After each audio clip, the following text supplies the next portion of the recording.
Bueno, bienvenidos. Esta es la primera clase del curso de Laboratorio de Psicofisiología y vamos a introducir un poco lo que son los métodos en neuropsicofisiología, en neurociencias, digamos, y psicofisiología.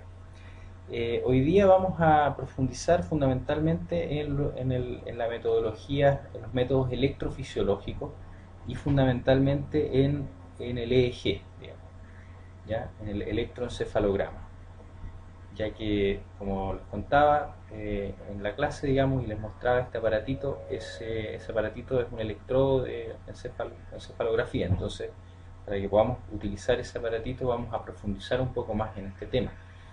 Eh, Vamos a ver distintos temas, digamos, ¿ya? Primero, quiero partir con una reflexión en torno a los métodos. ¿Quién necesita métodos? Vamos a conversar para qué sirven los métodos, ¿ya? ¿Qué, hacia dónde nos conducen estos métodos? ¿Ya? ¿Qué métodos vamos a aprender en este curso? ¿Ya? Vamos a aprender fundamentalmente métodos de la psicofisiología. Como les dije, hoy día vamos a hablar de los métodos electrofisiológicos. En las próximas clases vamos a hablar de los métodos de neuroimágenes cerebrales también. Vamos a hablar de los métodos de eye tracking o seguimiento ocular. Vamos a hablar también de métodos fisiológicos como el electrocardiograma, la respuesta galvánica de la piel, el electromiograma, el pulso, la oxigenación de la sangre y la presión arterial. Y vamos a hablar de métodos conductuales también, RT y tiempo de reacción, y accuracy, que es como el grado de certeza de la respuesta. Todos estos métodos en realidad en general se combinan en un paradigma experimental en psicofisiología, ¿ya? Vamos a ver que hoy día se está trabajando bastante integradamente con todos estos métodos. La idea es que mientras más información tengamos del cuerpo y de lo que está haciendo el sujeto en términos cognitivos, mejor va a ser nuestros resultados experimentales, ¿ya? Ahora evidentemente que hay que saber escoger qué métodos son más adecuados para qué preguntas, para qué problemas. Y eso también lo vamos a discutir en esta primera clase introductoria, ¿ya? Entonces, ¿quién necesita ser metódico? Bueno, básicamente necesita ser metódico cualquier persona, científico, o que quiera aproximarse desde una perspectiva científica a un fenómeno, ¿ya? Por lo tanto, cualquier metodología busca aproximarse a un fenómeno, buscar evaluar el efecto que tiene un fenómeno sobre otro, controlando otras variables, es decir, tratando de mantener controladas todas las demás variables que no se estén manipulando experimentalmente. De esta manera, los métodos experimentales y científicos, digamos, que vamos a conocer en este curso, buscan justamente eso, buscan conocer eh, el efecto que tiene una variable sobre otra variable, una variable que vamos a llamar variable independiente, que es la que nosotros estamos manipulando, sobre otra variable que sería la variable dependiente, es decir, la variable sobre la cual va a tener impacto nuestra manipulación, controlando el efecto de otros factores que pudieran estar ahí, digamos, ¿ya? Eso fundamentalmente es lo que nos va a proponer el método experimental y científico, que es fundamentalmente el método de la psicofisiología y de la ciencia en general, ¿ya? Eh, por lo tanto, se pueden construir modelos descriptivos o explicativos de un fenómeno, ¿cierto? Relaciones entre variables, por ejemplo, cómo afecta la disposición de una sala de clases en el rendimiento de un alumno en matemáticas. Eh, Podría ser una pregunta: cómo afecta el estado emocional de un niño en su capacidad de memorizar información. Otra pregunta podría ser más clínica, digamos, que si es efectiva, por ejemplo, una cierta terapia de manejo de ansiedad para pacientes de TOC. Y en todas esas preguntas uno podría proponer eh, paradigmas experimentales. Pongámonos, por ejemplo, en la última. Eh, por ejemplo, nosotros tendríamos en este caso una psicoterapia para manejar la ansiedad en pacientes con TOC, ¿cierto? Entonces nosotros tendríamos, por ejemplo, una situación experimental donde tendríamos a un grupo de control que no recibieron la terapia, sino que recibieron otro tratamiento, digamos, eh, neutro, digamos, y el grupo experimental que sí recibió la terapia para el TOC, y luego lo someteríamos a una prueba, ¿no es cierto?, que podría ser eh, algo que sea ansiógeno, digamos, que le gatille la manifestación obsesiva compulsiva, y deberíamos esperar diferencias en las diferentes variables que nosotros vamos a medir, por ejemplo, pulso o la actividad eléctrica cerebral, ¿no es cierto?, en ambos grupos. Eso fundamentalmente es lo que hace un científico, eh, compara grupos para ver cuál es el efecto que tiene la variable independiente, en este caso la psicoterapia, digamos, para manejar la ansiedad, sobre la variable dependiente. Y en este caso las variables dependientes que vamos a evaluar en este curso incluyen los fenómenos físicos, fisiológicos, corporales, eh, que ya les nombré recién, digamos, de la actividad eléctrica cerebral, fundamentalmente las variables fisiológicas y la respuesta conductual también. ¿Para qué nos sirven los métodos? Fundamentalmente para poder medir y registrar un fenómeno controlando la influencia de otros fenómenos, ¿ya? O sea, eso es básico. Entonces nosotros diseñamos un experimento de manera que tengamos el control de todos los demás factores que pudieran estar interviniendo, y solo el factor que nosotros estamos definiendo como variable independiente es aquel que va a tener el efecto sobre nuestros target o variables dependientes, ¿ya? En este caso, nuestras variables dependientes van a ser todas las mediciones fisiológicas que vamos a realizar, ¿ya? En neurociencia los métodos nos sirven para aproximarnos a la actividad del sistema nervioso, fundamentalmente, pudiendo registrar los cambios en el cerebro bajo las circunstancias que nosotros queramos intervenir, digamos, bajo las diferentes eh, variables que podemos manipular: percepción, memoria, lenguaje, atención, emociones, actividad, relajación, y cosas mucho más aplicadas. Por ejemplo, incluso se puede, hoy día en neuroeconomía se mide, digamos, el efecto de una campaña publicitaria, o en psicología, en neuropsicología clínica, digamos, se mide el efecto de las terapias, digamos. Nosotros tenemos en, en el núcleo Milenio, que ahora es Instituto Milenio, tenemos un par de proyectos que están relacionados con medir la actividad eléctrica cerebral de un paciente y un terapeuta, por ejemplo, en una interacción terapéutica, y ver cómo eso va cambiando en el transcurso de la terapia, si hay alguna sincronización intercerebral entre ellos, digamos. Vamos a hablar después de eso para que logren entender un poco mejor, ¿ya? Pero en general, los métodos de las neurociencias se han ido cada vez complejizando más, y a la vez aproximándose más a fenómenos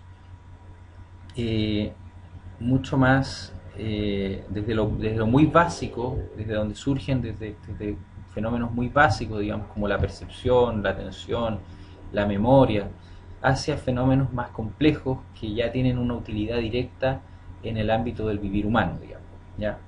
Por ejemplo, la psicoterapia, o en economía, digamos, o en educación, ya está cada vez integrándose más la neurociencia, ¿ya? Por ahí han surgido laboratorios de neurociencias sociales que ya hablan mucho de esta capacidad de la neurociencia de introducirse en el mundo del humano desde un punto de vista mucho más concreto, digamos. Entonces, cuando partió toda esta revolución de la neurociencia, por ahí por los años 50, se estudiaban fenómenos básicos, y ahora ya en este momento estamos estudiando fenómenos culturales, incluso eh, antropológicos, educacionales, clínicos, etcétera, todo ámbito del vivir humano, digamos. Porque todo el ámbito del vivir humano finalmente se relaciona con que el ser humano posee un sistema nervioso, ¿ya? Y entender el sistema nervioso implica también entender un poco qué es lo humano, ¿ya? Entonces, por eso este curso, así como toda la formación en psicofisiología, es muy valiosa para un psicólogo del siglo XXI, ¿ya? Bueno, vamos a aproximarnos ahora a los métodos en neurociencias. Existen distintos tipos de métodos. Aquí este cuadro me gusta mucho a mí porque nos permite ver, por un lado, en este eje está lo temporal, digamos, la capacidad temporal de los métodos, ¿ya? Y vemos que hay minutos, segundos, fracciones de segundos o milisegundos, digamos. Y en este eje están las medidas en las cuales estos métodos se miden. Tenemos aquí, por ejemplo, el, el MEG y el EEG, digamos, el electroencefalograma, y los ERP, que son los potenciales relacionados a eventos o potenciales evocados, que ocupan este lugar, digamos. O sea, tienen como size, digamos, como medida el cerebro, digamos, como completo, digamos, no tienen un grado de profundidad menor, digamos, en ese sentido, pero su grado de temporalidad, a ver, se me perdió la punto.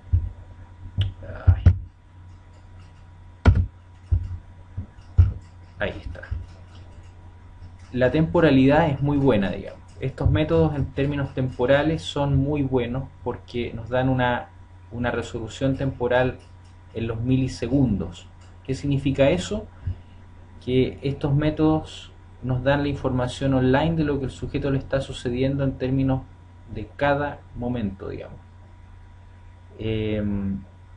Pero en términos de espacialidad son muy gruesos, es decir, nos permiten ver la actividad global del cerebro, de todo el cerebro o de una parte grande del cerebro, es decir, podemos ver actividades de ambos hemisferios o de regiones frontales, occipitales, parietales, pero no podemos decir que esa actividad proviene exactamente de una fuente certera, ¿ya? Porque estos métodos tienen una baja resolución espacial, ¿ya?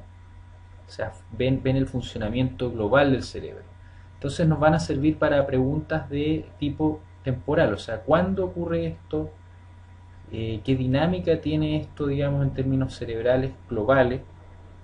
Pero no nos van a servir para contestar, por ejemplo, qué estructura está relacionada o si esta estructura en particular está relacionada con eso, ¿ya? Para ese tipo de preguntas nosotros vamos a utilizar otro tipo de metodologías.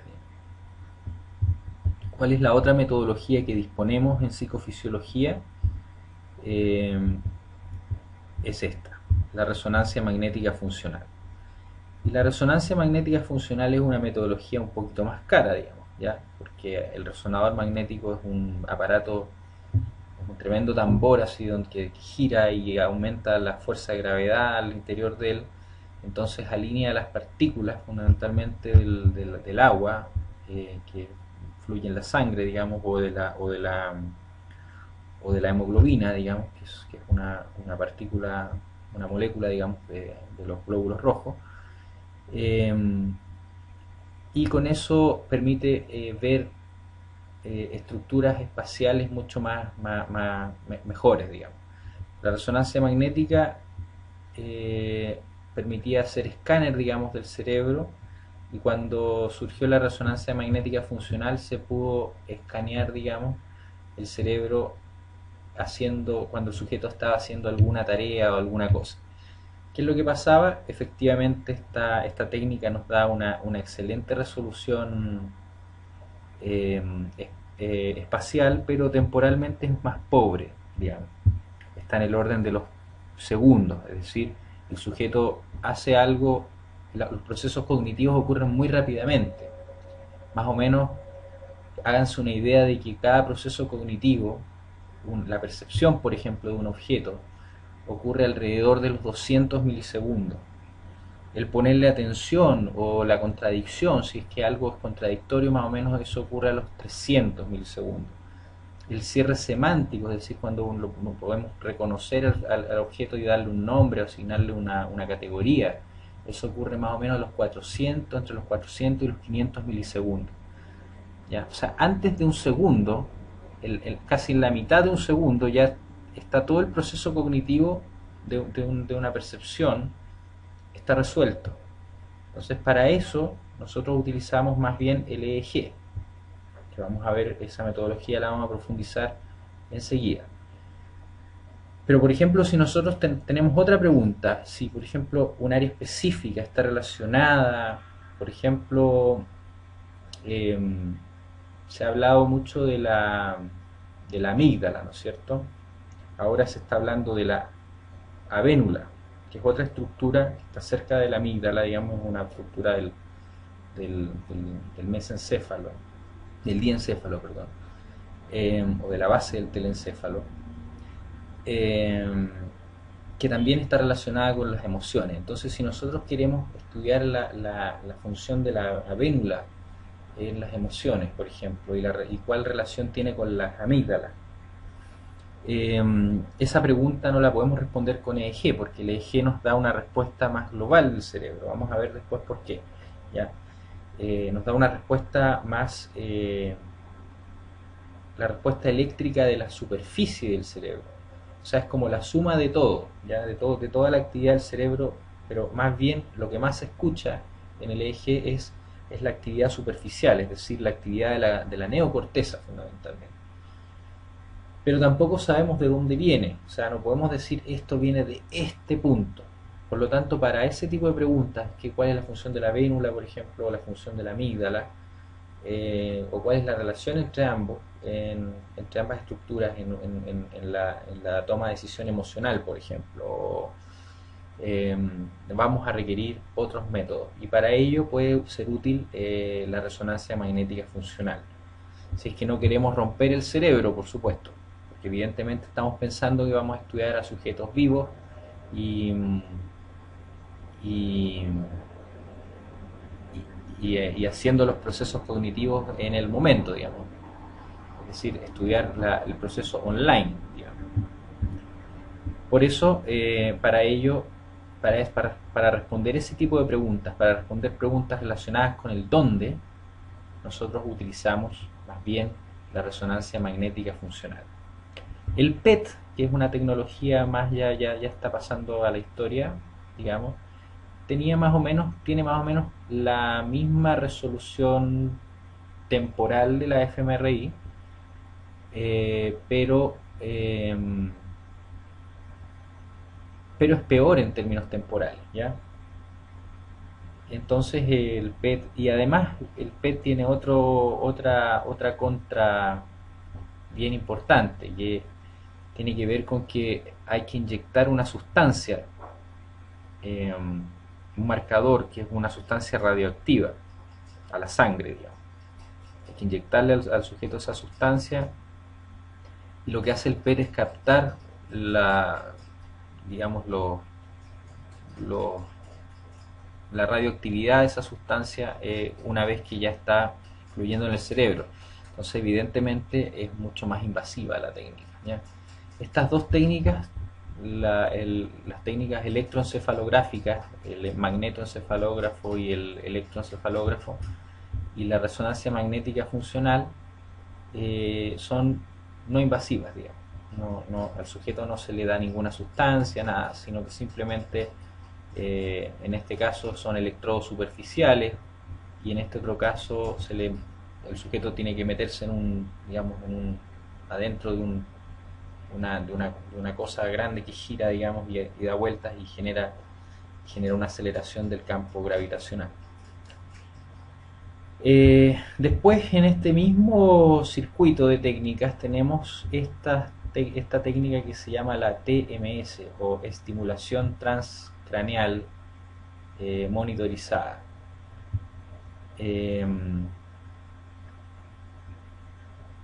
Que esta técnica en realidad tiene que ver con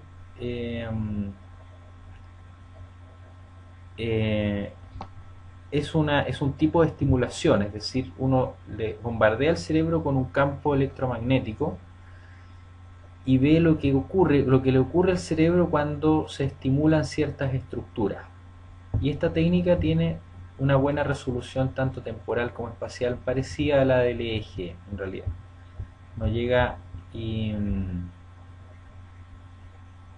no llega a ser tan buena, digamos. Pero es buena, es una técnica distinta en el sentido de que se puede estimular ciertas áreas y ver cuál es la relación funcional de esa área con determinadas conductas.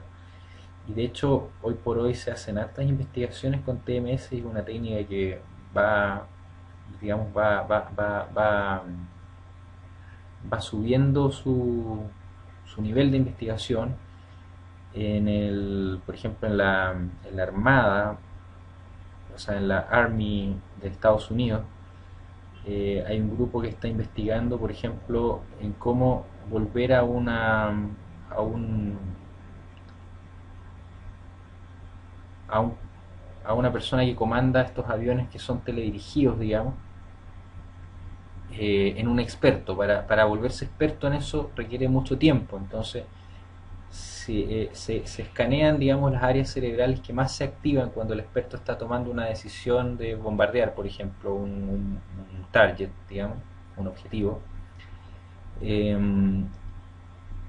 y luego en otro sujeto que no tiene la experiencia, digamos, que es naif, digamos, es un sujeto, eh, un aprendiz, se le estimulan esas mismas áreas con TMS y el resultado es que aprende considerablemente más rápido, es decir, con 2 3 experiencias aprende a realizar la labor que tomaría un año de entrenamiento, digamos. Entonces, como esta gente necesita rápidamente soldados rápidamente calificados, están invirtiendo en eso. Bueno, en general, un paréntesis aquí en la clase, muchas de las cosas se desarrollan gracias a la, a la empresa, a la carrera armamentista, digamos, digamos, al área bélica, digamos, lamentablemente, en este sentido, porque efectivamente hay mucho dinero ahí invertido en tener las últimas tecnologías, digamos, y muchas de las tecnologías, de hecho la energía atómica,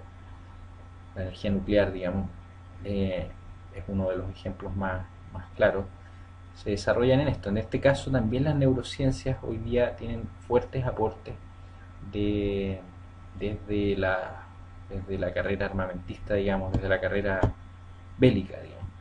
¿Ya? Entonces, en este sentido, eh,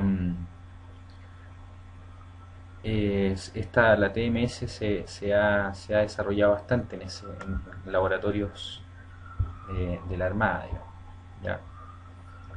Después, para acá abajo, debajo de lo que es el cerebro y los mapas cerebrales, digamos, tenemos las columnas, eh, digamos, las layers, las neuronas, las dendritas y las sinapsis, finalmente. Todo este campo de acá, no hace parte del estudio de la psicofisiología, sino que hace parte del estudio de la neurobiología celular, o neurobiología molecular, digamos, ¿ya? Y aquí hay otros métodos que no vamos a entrar en profundidad porque, como este curso es de psicofisiología, no requieren de mayor profundidad, pero para solo citarlos, digamos, aquí tenemos distintos métodos, como la microscopía electrónica, digamos. Eh, Hay electrodos que van a una sola neurona, digamos, y y electrodos que son implantados, digamos, que ocupan un campo, digamos, pero que van implantados. Y en ese caso, esta técnica del multi-unit recording, digamos, que en Europa, en Francia se hace mucho esto. De hecho, tengo un amigo que lo hace y tiene muchos datos con electrodos implantados en sujetos vivos, digamos, y humanos. Entonces, esto tiene una fuerte resolución tanto temporal como espacial. ¿Ya? Es como lo mejorcito, digamos, ¿ya? Pero, en fin, vamos a seguir avanzando.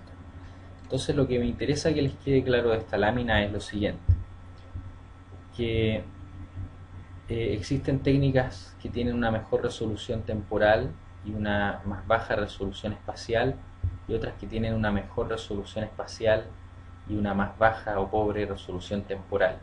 Para cada tipo de pregunta que uno se quiera hacer dentro de la psicofisiología, uno tiene que preguntarse primero, ¿qué es lo que me quiero preguntar? ¿El cuándo ocurre algo?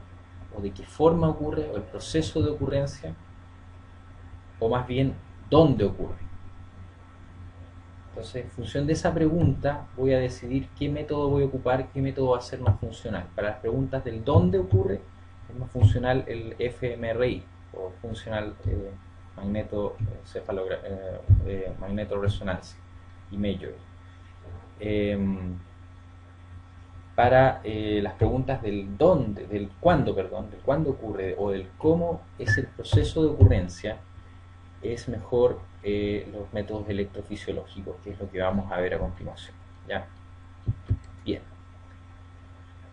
Entonces aquí hay algunos de estos métodos, ¿cierto? Este es el EEG. Con esta cosa uno puede mapear, digamos, la posición de la cabeza para después hacer un mono, digamos, y se puede correlacionar con el fMRI. Este es el fMRI.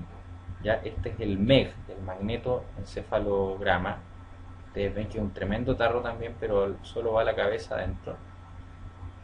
Aquí va todo el cuerpo adentro, digamos, y esto gira y genera una fuerza de gravedad. Vamos a hablar de eso en su momento.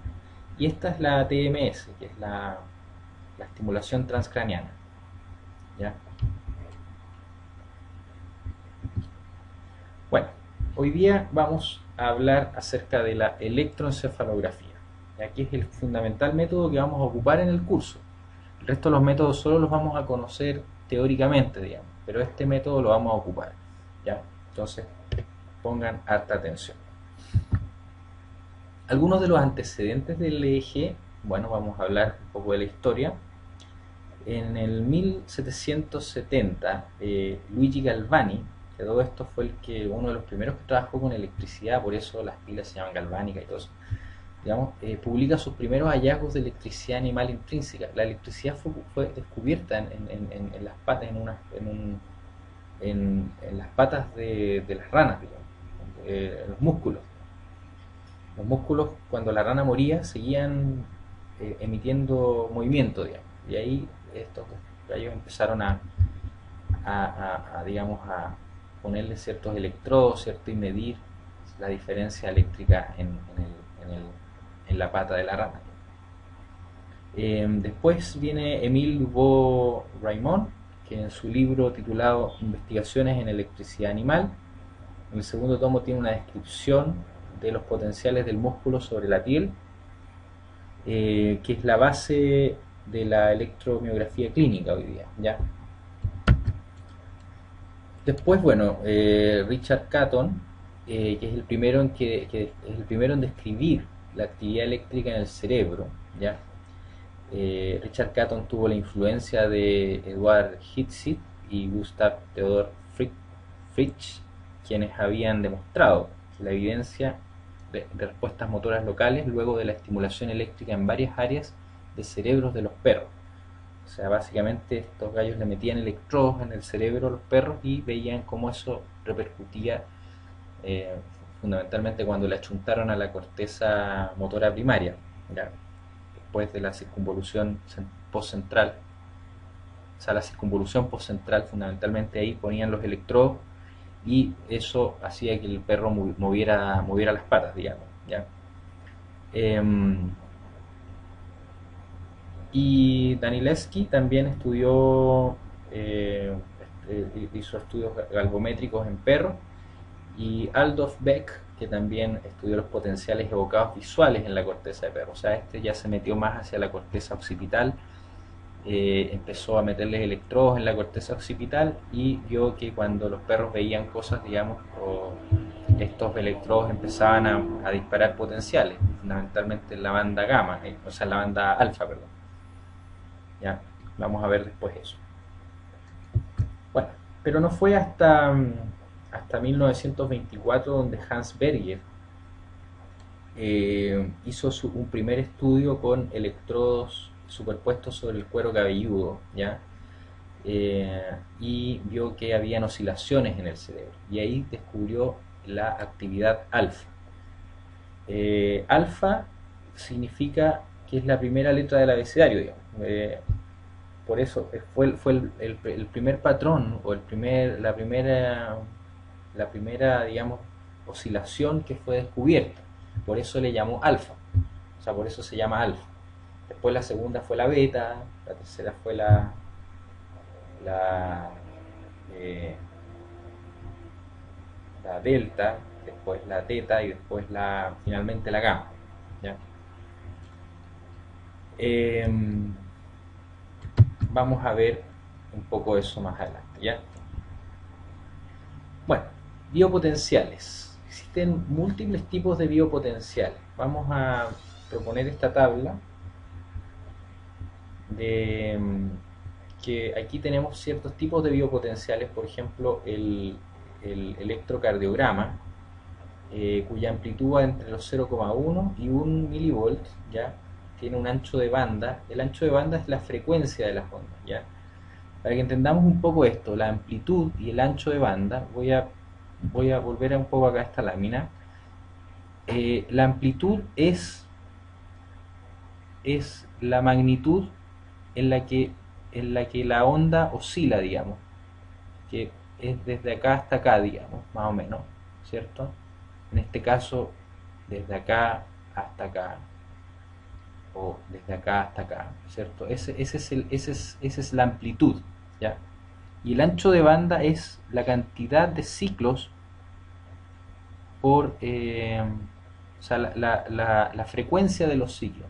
¿Cuántos ciclos por unidad de tiempo? ¿Ya? ¿Cuántos ciclos por unidad de tiempo? Entonces el electrocardiograma tiene un ancho de banda de 0,1 a 1 milivolt, y los ciclos son de 0,1 a 100 Hz. Hz son ciclos por segundo, ¿ya? En este caso. Y la medida superficial. El EMG, que es el electromiograma, la amplitud va desde los 10 microvolt a 1 milivolt, ¿ya? Y el ancho de banda va desde 10 a 500 Hz, o sea, esto puede llegar a una alta frecuencia, digamos, y la medición es intramuscular.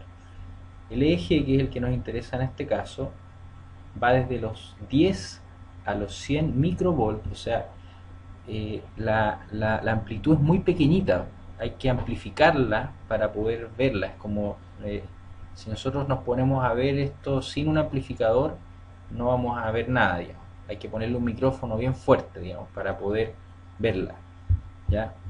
Y el ancho de banda va entre 0,1 y 100 Hz. En realidad hoy día se han encontrado oscilaciones de más de 100 Hz, ¿ya? Vamos a verlo más adelante, que tienen que ver con funciones cognitivas superiores, digamos, ¿ya? Que son la banda gamma alta, digamos. Bien, y el registro del eje superficial. Bueno, y después los demás no nos van a interesar tanto por hoy día. Vamos a ver, este cuadro lo vamos a estar remirando, pero lo interesante es que ustedes vean esto, digamos, el eje, que es lo que vamos a discutir en este momento, que es lo que estamos discutiendo, digamos. Ya, ¿qué es el electroencefalograma? Es un registro y evaluación de los potenciales eléctricos generados por el cerebro y obtenidos por medio de electrodos situados sobre la superficie del cuero cabelludo. ¿ya? El encéfalo, que está por debajo del cráneo, ¿cierto? Es la parte más voluminosa del sistema nervioso central, que continúa con la médula espinal, ¿cierto? Que está por dentro de la columna vertebral, y etcétera, etcétera. Todo eso ustedes lo saben. El electroencefalograma es el registro de la actividad eléctrica de las neuronas del encéfalo, ¿ya? Dicho registro posee formas muy complejas, varía en localizaciones y varía entre individuos. No obstante, existen ciertas cosas que son comunes, ¿ya? Esto se debe a que cada cerebro es distinto, digamos, pero a la vez de ser distintos, hay muchas cosas en común entre todos los cerebros. Las regiones, digamos, y cómo funcionan estas regiones es bastante común. Si no fuera común, no tendría ningún sentido, digamos, sería todo intrasujeto, ¿no? Todos los estudios serían para un solo sujeto. No se podrían hacer generalizaciones, ¿ya? Lo que vamos a ver con el EEG es que hay cosas que son muy robustas, por ejemplo los potenciales evocados, que los vamos a ver enseguida, son robustas en términos poblacionales, en términos de, si tú lo mides a un chino, a un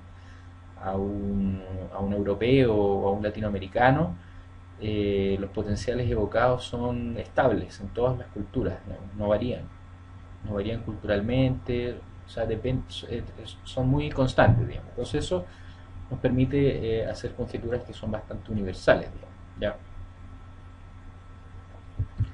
Bien. ¿Qué es lo que mide el electroencefalógrafo? Esa es una gran pregunta, ¿ya? Ustedes conocen cómo funciona una neurona, ¿no es cierto? La neurona recibe la sinapsis, ¿cierto? Esa sinapsis genera un potencial posináptico, y ese potencial posináptico, si supera el umbral digamos, el umbral de la neurona, activa un potencial de acción que se propaga a través del axón, ¿no es cierto? Todo eso ya lo vimos en el curso anterior, lo vieron en neurobiología, me imagino. Entonces, ¿qué es lo que mide?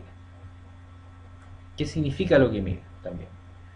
Entonces vamos a ver un poco cuál es la electrogénesis en el cerebro. Como ustedes saben, el tejido cerebral, el tejido nervioso, es un tejido cuya característica fundamental es la excitabilidad, ¿ya? En rigor, todo el sistema nervioso posee capacidad electrogénica. Sin embargo, el EEG solamente considera la electrogénesis producida por la corteza cerebral, ¿ya? Y ciertas regiones específicas de la corteza cerebral. O sea, no toda la corteza cerebral va a tener relevancia para el EEG. Vamos a ver un poquito cómo está esto organizado. La corteza cerebral se organiza en capas, tiene una estructura laminar, ya, layers o capas. ¿Qué significa eso? Que está constituida fundamentalmente por seis capas dispuestas de manera de esta forma. Tenemos la primera capa, que es una capa de células plexiformes, células pequeñitas. Tenemos una segunda capa, que son estos granulitos de aquí, ¿cierto? Son las células granulares. Tenemos esta otra capa, que es la tercera, que son las células piramidales pequeñas, ¿ya? Tenemos después una segunda capa granular, que vendría a ser la cuarta capa. Después tenemos esta otra capa, que es de las células piramidales grandes, ¿ya? Y después tenemos la sexta capa, que es la capa de las polimorfa, que son células de distinto tipo, digamos, profunda, ¿ya? Fundamentalmente, las células piramidales, tanto en la capa 3 como en la capa 5, son de carácter efectoras, ¿ya? ¿Qué significa esto? Que propagan la excitación de esa localidad, de esa localización, hacia otras regiones del cerebro. ¿Bien? En cambio, las células de la capa 2 y 4 son más bien células receptoras, que quiere decir que reciben la actividad de otros centros, de otras partes de la corteza. ¿Ya? Clarísimo esto. Entonces, fundamentalmente el EEG lo que va a ver es el potencial postsináptico, no el potencial de acción. ¿Ya? El potencial de acción se propaga, en el fondo se silencia, porque como todas las neuronas están propagando muchos, entonces como en la sumatoria, esos potenciales se restan. ¿Ya? En cambio, los potenciales postsinápticos de alguna manera entran en un tipo de sincronización local que les permite amplificarse, ¿ya? Que permite que las neuronas, todas las neuronas, como están cantando en la misma fase, esto se amplifique y sea visible en el electrodo, digamos, ¿ya? Es decir, el electrodo sea capaz de apreciar esto, ¿ya? ¿Sí? ¿Me sigue? Bien. Bueno, cualquier pregunta, evidentemente la clase va a estar para eso, ¿ya? Entonces, el potencial postsináptico va a generar un campo aquí, una corriente eléctrica, y esta corriente eléctrica en una sola neurona piramidal no va a ser suficiente, entonces va a tener que estar sincronizada en varias neuronas piramidales. Esta es como la vista micro, digamos, una sola neurona. Esta es como la vista meso, digamos, varias neuronas y toda esta cosa aquí, digamos.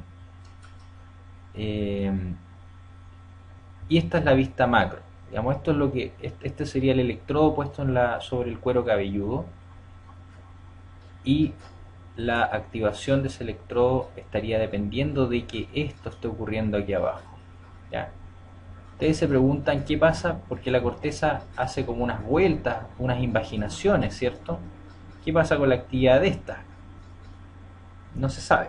O sea, tal vez suma para estas de acá, no sé. Es complejo, por eso esta técnica no tiene una buena resolución espacial. No se puede hablar de espacialidad con esta técnica. O sea, lo que vemos acá, nosotros podemos decir, probablemente proviene de lo que está justo abajo de ese electrodo. Pero también los electrodos pueden acoplarse entre sí y puede haber una cosa media como digamos. Entonces tampoco uno puede decir esto proviene solamente de allá, porque la electricidad también se propaga, digamos, ¿ya? El cerebro es agua, entonces la electricidad se propaga en los medios líquidos y salinos, ¿ya? Bien. Entonces vamos a hablar un poco acerca de los generadores.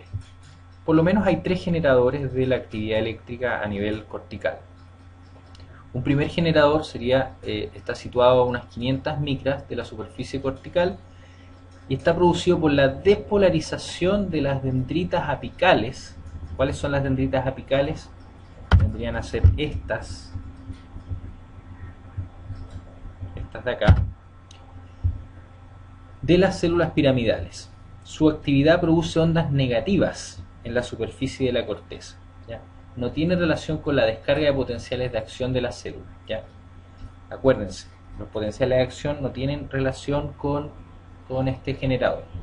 Después tendríamos el generador B, que está situado a 900 micras de profundidad, que está formado por la depolarización de los somas, en este caso de las células piramidales, o sea, esta parte aquí,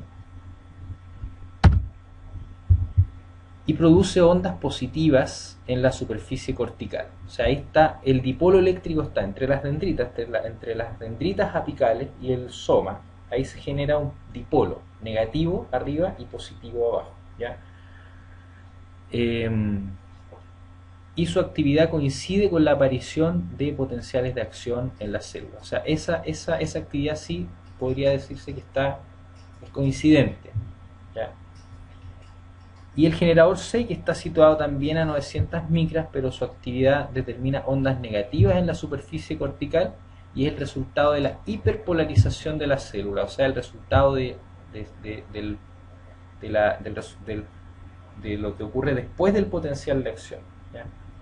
Su actividad coincide con una interrupción de la descarga de potencial, ¿ya? En las células piramidales. Recuerden que las células piramidales envían su excitación hacia otras zonas, son efectoras, ¿ya? De forma general, una tensión positiva en la superficie cortical traduce una despolarización en las capas más profundas de la corteza. En cambio, una tensión negativa puede ser resultado bien de una depolarización superficial o de una hiperpolarización profunda. ¿Ok? Entonces no sabemos muy bien, no podemos saber tampoco cuál es el generador específico. Podemos nosotros eh, deducir que podría ser A o B. También depende de la teoría que tengamos, ¿ya? De la hipótesis que tengamos. Bien.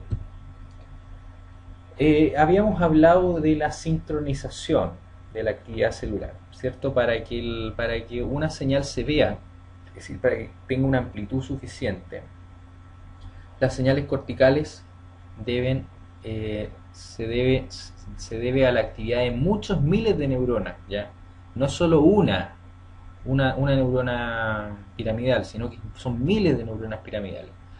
Para poder conseguir la actividad global mínima, que es preciso que estas neuronas, las neuronas vecinas, es decir, todas las neuronas que constituyen una asamblea, en este caso vamos a hablar de asambleas celulares, deben encontrarse sincronizadas. Cuando esto así ocurre, se pueden observar ondas tanto mayores y tanto más lentas, cuanto mayor sea la sincronía de los generadores, ¿ya?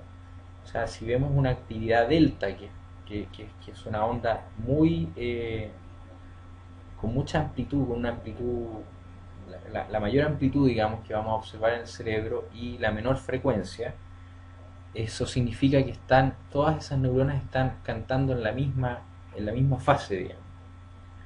Entonces, como cantan en la misma fase, generan una amplitud mayor, porque las amplitudes de todas las neuronas se suman y generan una mayor capacidad eléctrica. Eso se ve en los microvolt, digamos, ¿ya?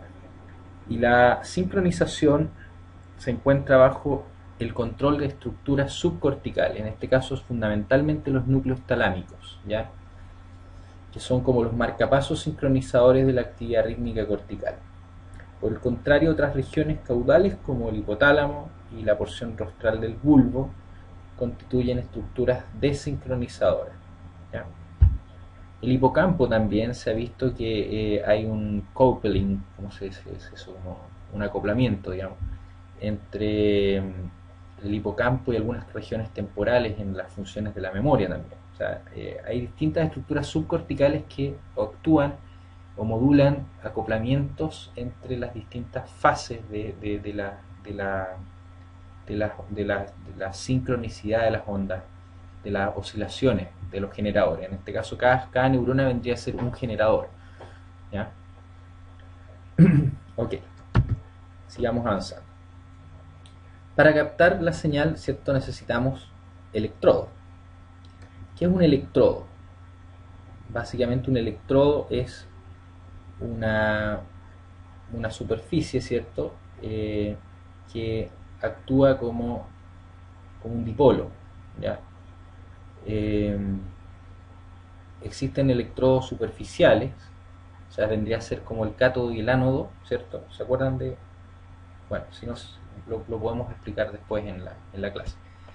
Eh, Electrodos superficiales que se aplican sobre el cuero cabelludo, electrodos basales que van sobre el cráneo, a cráneo, digamos, abierto quirúrgicamente, y los electrodos quirúrgicos que son que se introducen, que son intracorticales, digamos.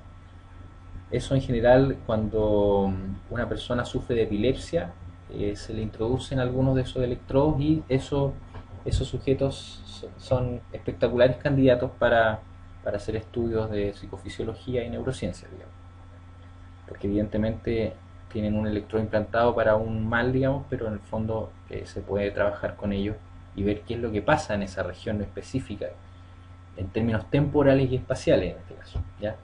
Bien. Bueno, más o menos existen distintos tipos de mallas de electrodos, o distintos tipos. Uno podría poner cada electrodo en una posición, digamos la posición, después vamos a ver cómo se posicionan los electrodos.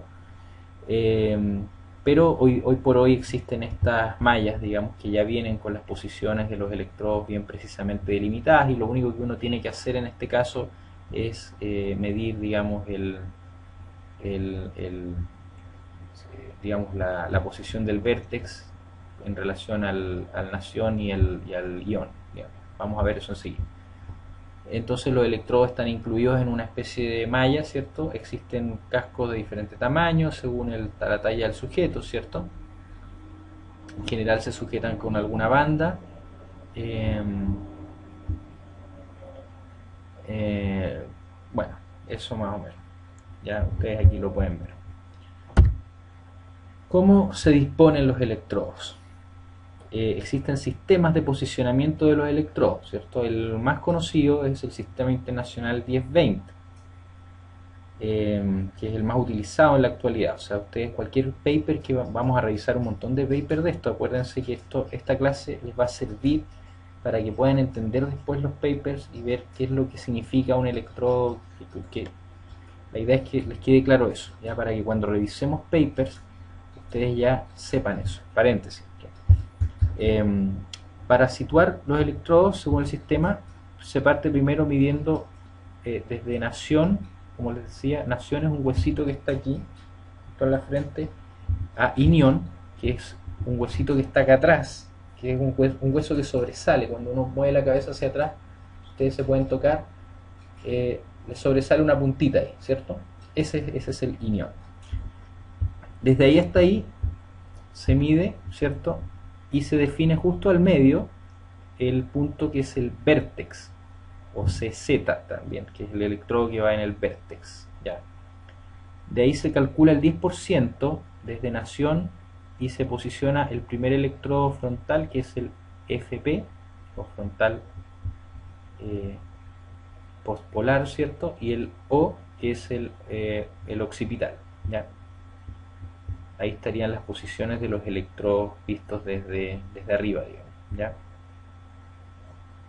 En un plano horizontal del cerebro. Bueno, y más o menos así se van posicionando todos los demás electrodos. Se hace lo mismo desde la aurícula, desde justo aquí donde se forma como un hoyito en el oído, si ustedes pueden ver.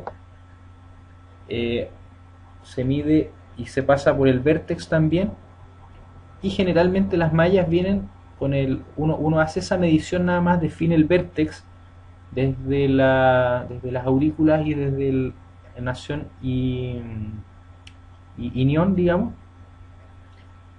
y acomoda la malla, digamos, que ya viene con las demás posiciones, pero más o menos todas las posiciones se calculan de esa forma.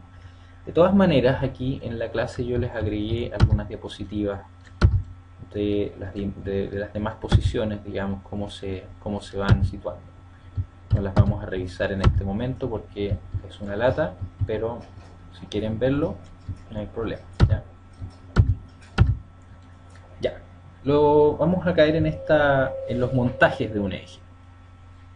Ya, para proceder a registrar en el eje se parte de una serie de electrodos situados sobre la superficie del cuero cabelludo, como ya vimos, en la posición 10-20, ¿cierto? Sistema internacional. Cada electrodo es un punto de registro. Sin embargo, para poder realizar este registro es preciso disponer de dos terminales.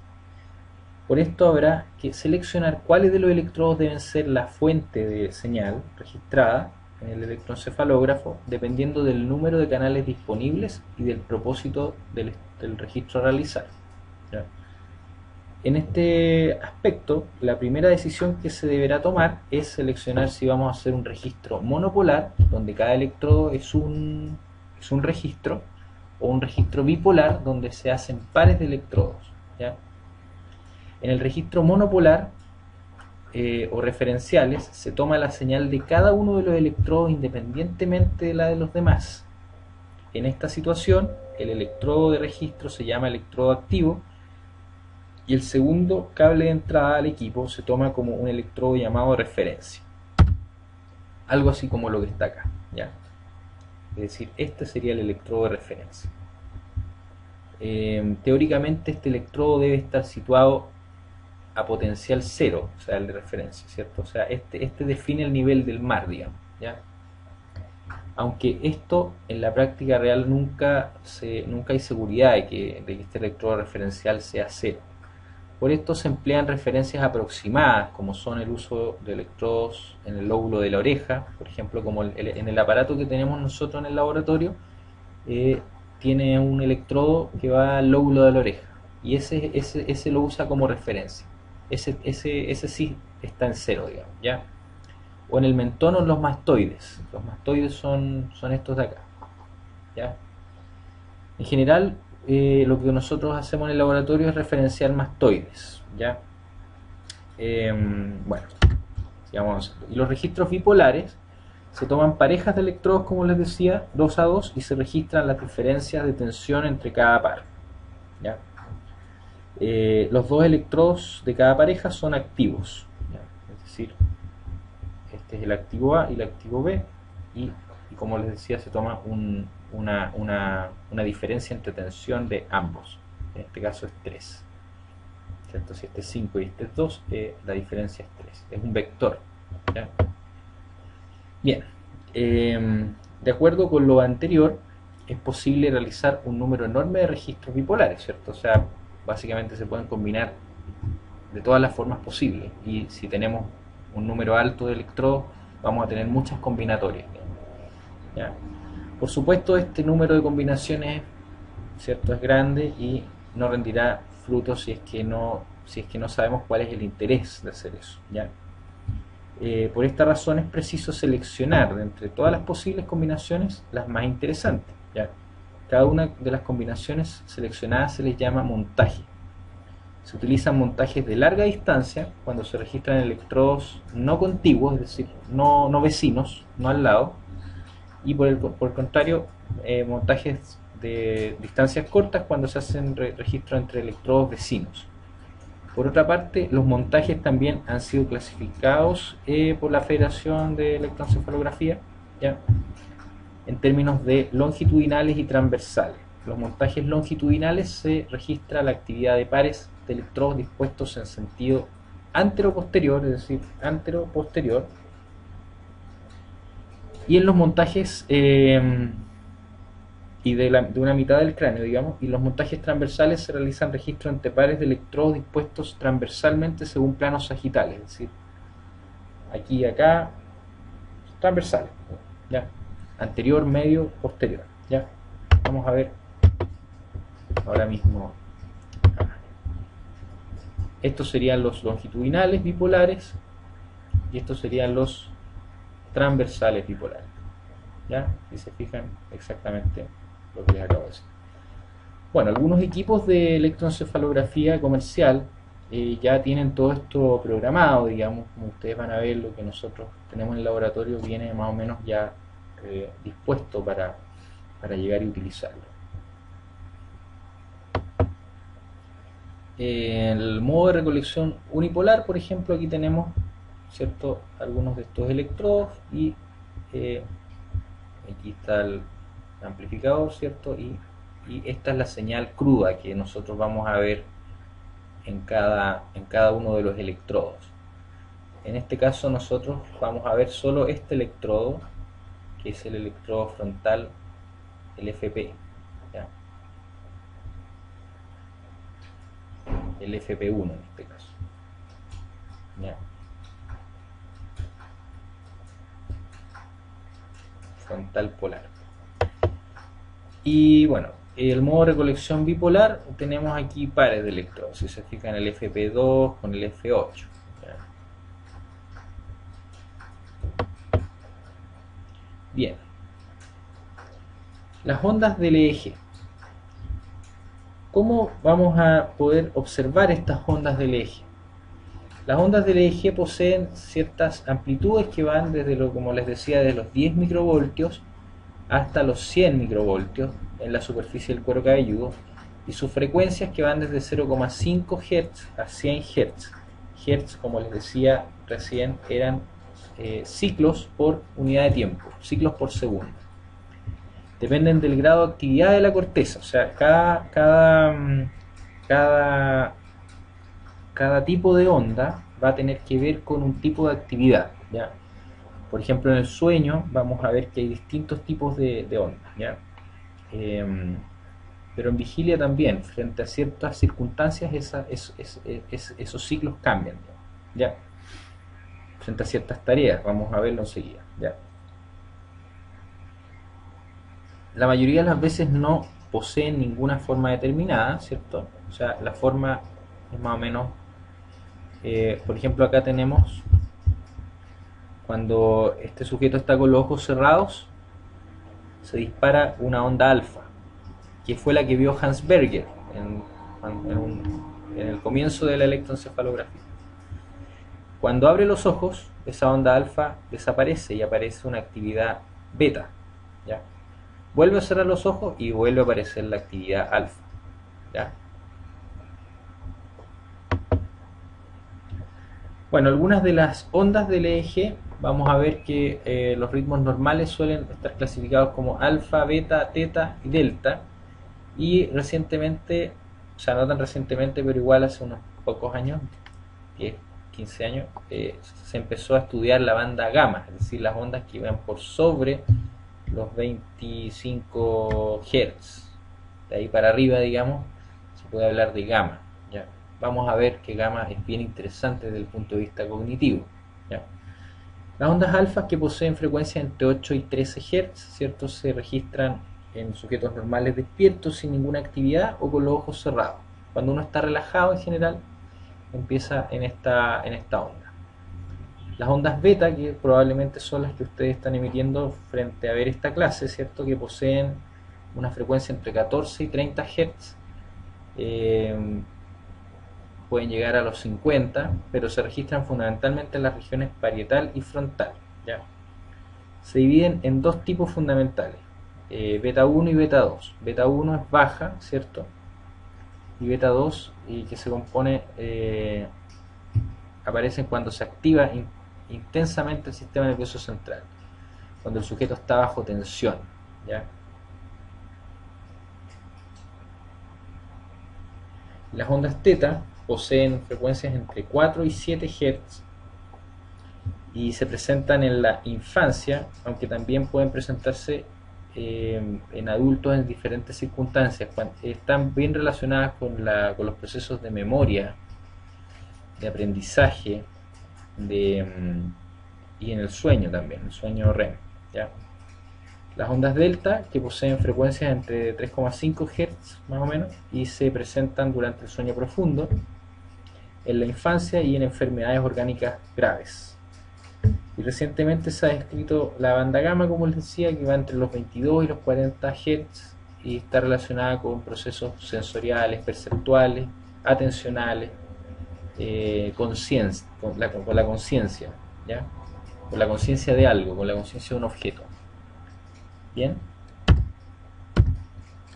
Bueno, banda delta, ¿cierto? Estados relativamente automatizados, el sueño profundo. Banda teta está relacionada con la somnolencia, con la imaginación, con la fantasía, con la actividad onírica, con la resolución de problemas, con la memoria, con la inspiración, con la creatividad, con el despertar, ¿ya? La banda alfa, que tiene que ver con experiencias placenteras, con relajación, con estados de tranquilidad. La beta, que está asociada con estado de alerta consciente, o sea, en estado como cuando uno está estudiando, como ahora, digamos, en este estado estamos en beta, digamos. Y la alfa y la gamma, que vamos a verla más adelante, tiene que ver con procesos más cognitivos, conscientes, perceptuales, ¿ya? Los ritmos normales, ¿cierto? Esto así se vería una banda alfa, así se debería ver beta, teta y delta, Bien, este es un espectro de frecuencias, ¿cierto? De un sujeto normal con los ojos cerrados en este caso, donde se dispara fuertemente la banda alfa, como ustedes pueden ver acá. Este espectrograma, aquí están las frecuencias y aquí está la magnitud, la amplitud, digamos, de las frecuencias. Entonces hay un poder mayor de espectrográfico de la banda alfa cuando uno está con los ojos cerrados. Y en general en las otras circunstancias más o menos se comportan de la misma manera, el sujeto no está haciendo nada. Los espectrogramas son interesantes cuando nosotros comparamos dos condiciones, cuando comparamos varias condiciones. Ya vamos a ver eso, vamos a ver cómo esto sirve para la experimentación. ¿Ya? Denme un minuto. Bueno, ¿y cómo esto sirve para la investigación en neurociencia y en psicofisiología? Existen dos gamas de investigaciones a este nivel. Una de ellas, que es la más clásica, digamos, que son los potenciales evocados, o como se conocen hoy día, potenciales relacionados a eventos, o ERP, ¿ya? Como decía en la figurita que vimos al principio. ¿Qué son estos? Son señales de respuesta eléctrica a estímulos específicos. Es una respuesta de usualmente baja amplitud, ¿ya? De manera que no puede ser identificado en la onda cruda, ¿ya? Necesitamos hacer un procesamiento de la onda. Ya nosotros no lo vamos a ver si estamos mirando digamos la onda cruda, digamos, del eje. Tenemos que procesarla de alguna forma, ¿ya? La técnica comúnmente empleada para procesarla es promediar las ventanas temporales o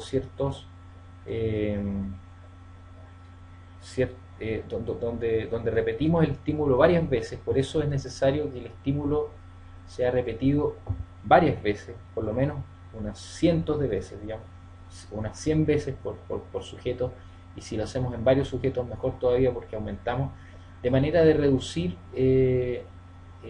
hay una razón entre señal-ruido, o sea, hay una razón entre lo que es propio de la señal y lo que es ruido. En este caso, como nosotros estamos, imagínense que el eje, esto es una metáfora para que no lo entiendan así, pero imagínense nosotros tuviéramos que escuchar el sonido de un estadio lleno de gente, ¿ya? Y el eje sería como tirar varios micrófonos así a distintos puntos del estadio, y en el micrófono se escucharía muchas cosas, digamos. Entre ellos se escucharían cosas interesantes, cosas que ocurren, por ejemplo, entre grupos de hinchas, digamos, que cantan una misma cosa, digamos, por ejemplo. Pero eso lo escucharíamos con un montón de ruido, porque además hay otros hinchas que están hablando de otras cosas y no están haciendo lo mismo, ¿ya? Eso es más o menos el eje. El eje es como tirar unos micrófonos así a un lugar donde hay mucho ruido y donde lo que nosotros queremos escuchar es muy bajito. Entonces, si nosotros repetimos ese evento varias veces, muchas veces, nosotros vamos eliminando el ruido, porque el ruido se va eliminando y lo que es significativo va sobresaliendo. ¿Ok? Por eso se hace una promediación, ¿ya? Entonces básicamente lo que hacemos nosotros es presentar el estímulo varias veces. Esto sería un trial o un ensayo, y varios trials, n trials. Entonces lo que nosotros vamos a tener aquí es un potencial evocado, que se amplifica, ¿cierto? Porque el ruido de esto, pero nosotros no somos capaces de ver esto de acá en cada uno de los eventos, pero sí lo vemos en el promedio de los eventos. ¿Me siguen? O sea, cada uno de estos son eventos particulares. Nosotros presentamos el evento varias veces, por ejemplo, mostrarle una cara. Le mostramos la cara, le mostramos la cara, le mostramos la cara, le mostramos la cara N veces, 100 veces, pongámosle, y sacamos el promedio de todas estas. Nosotros no vamos a ver el potencial evocado en una situación en particular, sino que la vamos a ver en el promedio de todas las situaciones que son la misma, ¿ya? Que son la misma condición. ¿Ok? Entonces más o menos esto se ve así en la carta. Esta es una carta de tiempo-frecuencia, una descomposición de tiempo-frecuencia. Aquí tendríamos la frecuencia, ¿cierto? 20 Hz, 40 Hz. Esta frecuencia estaría más o menos en los 40 Hz, entonces está en la banda gamma. Y más o menos ocurre en el tiempo, esto es el tiempo, ocurre en los 100 milisegundos. Y la amplitud en milivolts está señalizada en el color, ¿ya? Esto, si nosotros lo damos vuelta, podríamos darlo vuelta y sería como un cerrito, ¿ya? Si lo vemos en 3D. Pero como lo aplanamos, digamos, lo dejamos así y este cerrito no se ve porque estamos viéndolo desde arriba, como ver un mapa, ¿ya? Esto es lo que ocurre en un electrodo. Ojo. Esta es la actividad de un electrodo. O sea, este electrodo, para todos estos eventos, calculamos el promedio de este potencial y lo transformamos en esta descomposición de tiempo-frecuencia. ¿Ok? Ojalá que todavía me sigan, porque en verdad... Bueno, entonces más o menos cómo se diseña un experimento de potenciales evocados, o ERPs. Supongamos que le presentamos la palabra perro, ¿cierto?, a la persona. Entonces aquí perro, perro, perro, perro. Y luego lo que hacemos es promediar todas estas ventanas temporales, esta y esta, en la señal. Esta es la señal base, digamos, o la señal cruda. En la señal cruda no vamos a ver nada, pero si promediamos va a pasar esto. Vamos a ver esas componentes. Y en general, los potenciales evocados tienen ciertas componentes que son de interés. Por ejemplo, en lo visual, que es lo que más se ha estudiado en realidad, están estas primeras componentes que son la P1 y N1. Esas componentes se conocen como componentes exógenas. ¿Por qué? Porque están determinadas y son dependientes casi absolutamente del estímulo que está pasando afuera. Es decir, si no hay estímulo, no hay esas componentes, ¿ya? Después está el P2 y el N2, que estas son también más o menos dependientes de lo exógeno, ¿ya? Y finalmente tenemos esta que es P3 o P300. A ver, ¿qué significa N1 y P1? N1 significa una electronegatividad, negativity, digamos, y el 1 significa 100 milisegundos, ¿ya? O N100 también se le llama N100. P100 o P1 también es lo mismo, es una electropositividad a los 100 milisegundos. Ocurre justo una curva ahí, ¿ya? A los 100 milisegundos. 100 milisegundos tomados desde el evento, desde el estímulo, ¿ok?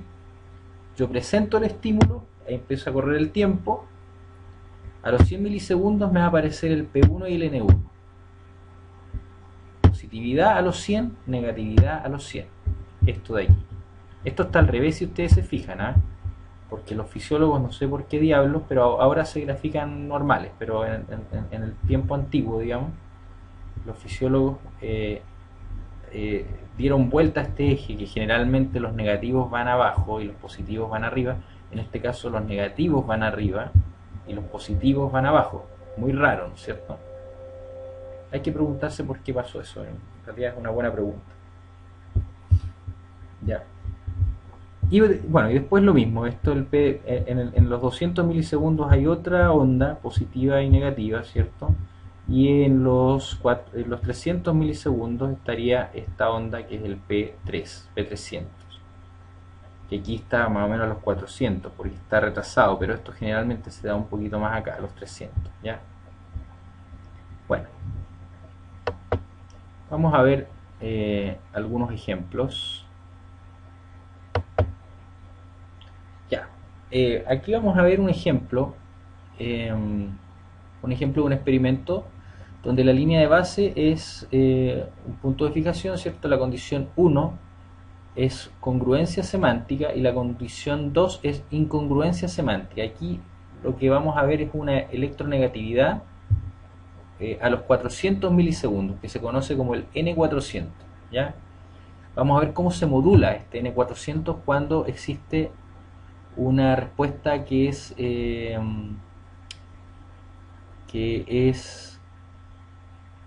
sin sentido, emocionalmente opuesta y altamente esperada, ¿ya? Entonces, por ejemplo, la sesgada positivamente dice así: después de 10 años de matrimonio todavía seguían estando muy, digamos, la altamente esperada es enamorados, ¿ya? La emocionalmente opuesta es mal y la sin sentido es soleados.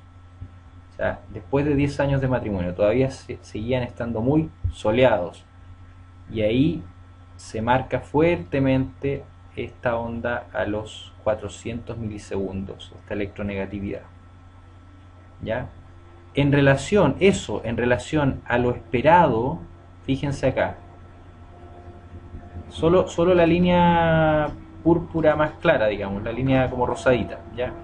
Esa es la que estamos viendo. Aquí, soleados, se marca mucho en comparación con esta otra, ¿ok? Esa diferencia es significativa, ¿ya? ¿Ok? En un segundo, y cuando está emocionalmente opuesto, o sea, después de 10 años de matrimonio todavía seguían estando muy mal, también pasa lo mismo. Es una incongruencia, o sea, es algo que no es esperado. Cuando ocurre algo que no es esperado, esta onda se marca, ¿ya? Que semánticamente no es esperado, digamos. Este es un fenómeno del lenguaje. El cerebro como que tiende a ser como un predictor de las cosas. Entonces, esta onda justo en el vértex, digamos, este es el electrodo que está en el CPZ, digamos. No es el vértex, es uno un poquito más posterior, pero está en el centro, digamos, ¿ya?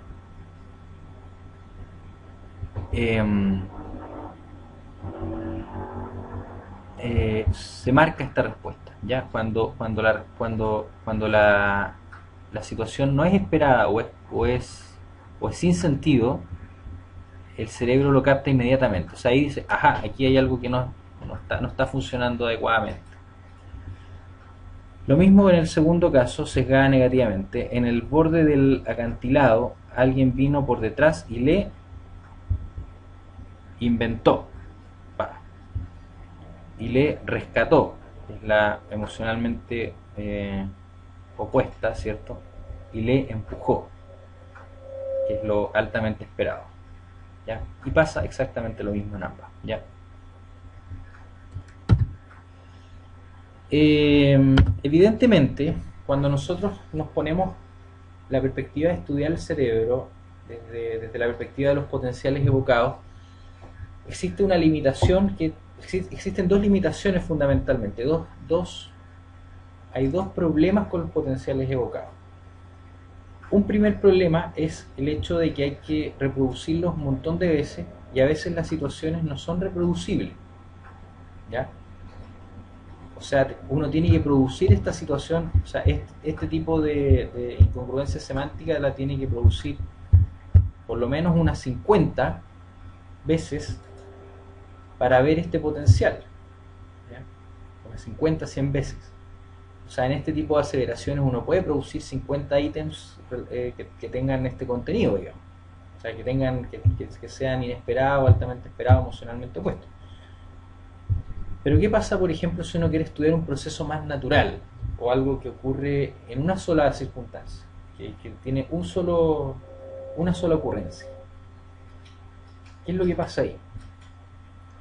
O bien que no está relacionado a un estímulo. Por ejemplo, se han dado cuenta que de repente uno cuando lee, de repente se desconecta y empieza como a divagar mentalmente.